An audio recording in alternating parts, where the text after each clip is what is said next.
ಅಶೋಕ್ ಅವರೆಲ್ಲ ಅಲ್ಲಿ ಪ್ರೊಟೆಸ್ಟ್ ಮಾಡಿದ್ದಾರೆ ಸರ್ ಬ್ಯಾಂಗ್ಳೂರಲ್ಲಿ. ಏನಂತ ಅಂದ್ರೆ ಜೈಲೆಲ್ಲ ಭಯೋತ್ಪಾದಕರಿಗೆ ಸ್ಪರ್ಧೆ ಆಗೋಗಿದೆ ಅಂತ ಹೇಳ್ಬಿಟ್ಟು ಡೆಲ್ಲಿಗೆ ಹೋಗಿ ಪ್ರೊಟೆಸ್ಟ್ ಮಾಡಲಿ. ಬ್ಲಾಸ್ಟ್ ಆಗಿದೆಯಲ್ಲಪ್ಪ ಡೆಲ್ಲಿಗೂ. ಕುಮಾರಸ್ವಾಮಿ ಅವರು ವಿಧಾನಸೌಧದ ಒಳಗಡೆ ಭಯೋತ್ಪಾದಕರಿದ್ದಾರೆ ಅನ್ನುವ ಮಾತು ಹೇಳಿದ್ದಾರೆ ಯಾರು? ಕುಮಾರಸ್ವಾಮಿ ಅವರು ನಿನ್ನೆ. ಅದಕ್ಕೆಲ್ಲ ಉತ್ತರ ಕೊಡಕ್ ಹೋಗಲ್ಲ. ಭಯೋತ್ಪಾದಕರು ಯಾರು ಅಂತ ಹೇಳ್ಬೇಕು. ನಂಬರ್ 1 ಸುಮ್ಮನೆ ಇವೆಲ್ಲ ಹಿಟ್ ಅಂಡ್ ರನ್ ಕೇಳ್ತೀವಿ. ಭಯೋತ್ಪಾದಕರು ಇದ್ದಾರೆ ಅಂತಂದ್ರೆ ಕಾಂಗ್ರೆಸ್ನಲ್ಲೇ ಇದ್ದಾರೆ ಅಂತಲ್ಲ, ವಿಧಾನಸೌಧ ಅಂತಾರೆ. ಇನ್ಯಾರು ನಾವೇನ್ ಬೇರೆ ಇರೋದು? ಅವ್ರಿದಾರ?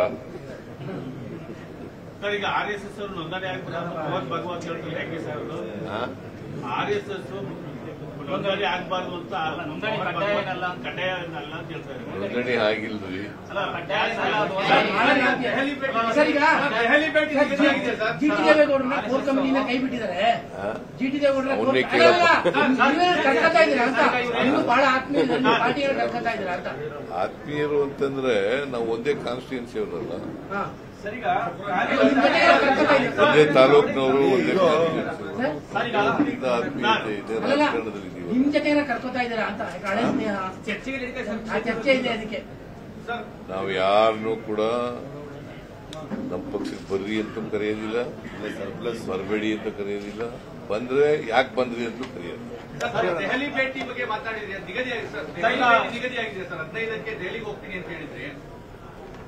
15ಕ್ಕೆ ದೆಹಲಿಗೆ ಹೋಗ್ತೀನಿ ಅಂತ ದೆಹಲಿ ಭೇಟಿ ನಿಗದಿ ಆಗಿದೆಯಾ ಅಂತ?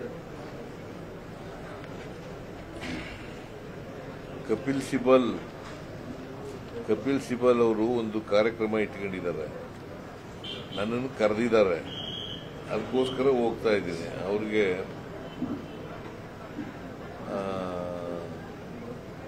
ದೆಹಲಿಗೆ ಅದಕ್ಕೋಸ್ಕರ ಹೋಗ್ತಾ ಇದ್ದೀನಿ.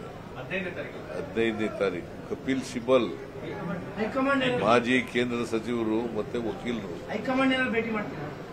ಹೈಕಮಾಂಡ್ ಸಹಜವಾಗಿ ಭೇಟಿ ಮಾಡ್ತೀರಾ? ನೋಡ್ತೀನಿ, ನಾನು ಕೇಳ್ತೀನಿ.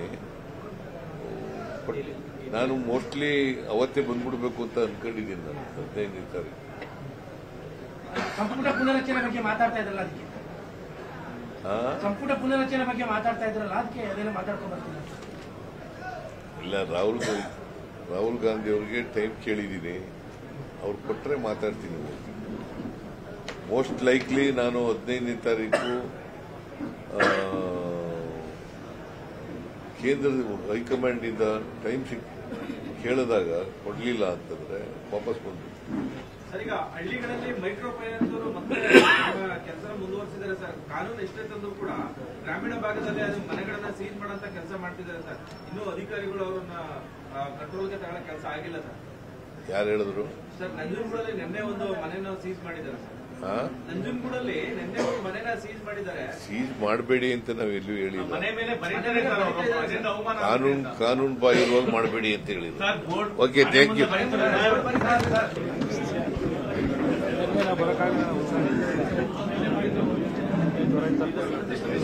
ಲ್ಯಾಂಡ್ ಕೊಡೋ ತರದ ಆಗ್ಬೇಕು ಸರ್. ಲ್ಯಾಂಡ್ ಅವ್ರ ರಿಜಿಸ್ಟ್ರೇಷನ್ ಆಗಿಲ್ಲ ಅಂತಂದ್ರೆ ಆಟೋನಮಸ್ ಸ್ಟೇಟಸ್ ಸಿಗಲ್ಲ ಕ್ಲಾಸಿಕಲ್ ಕನ್ನಡ ಸೆಂಟರ್ಗೆ. ಸರ್, ಇನ್ನೊಂದು ಸರ್, ಸರ್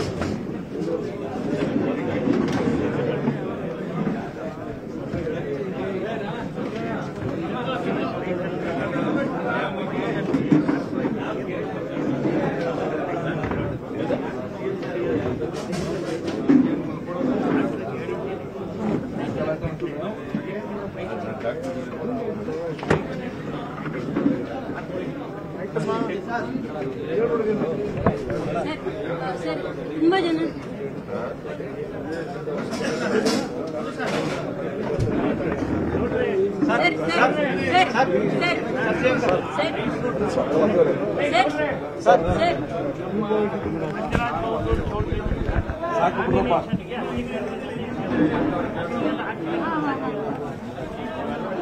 ವೈರ್ ಇದೆ ಮೇಡಮ್.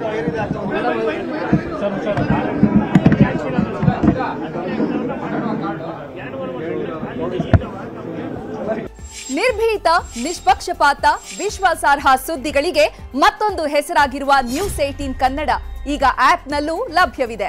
ದಯವಿಟ್ಟು ಇಲ್ಲಿರುವ QR ಕೋಡ್ ಅನ್ನು ಸ್ಕ್ಯಾನ್ ಮಾಡಿಕೊಂಡು ಆಪ್ ಡೌನ್ಲೋಡ್ ಮಾಡೋದಕ್ಕೆ ಮರಿಬೇಡಿ. ನಿಮ್ಮ ಬೆಂಬಲ ಹೀಗೆ ಸದಾ ನಮ್ಮೊಂದಿಗಿರಲಿ. ಧನ್ಯವಾದ.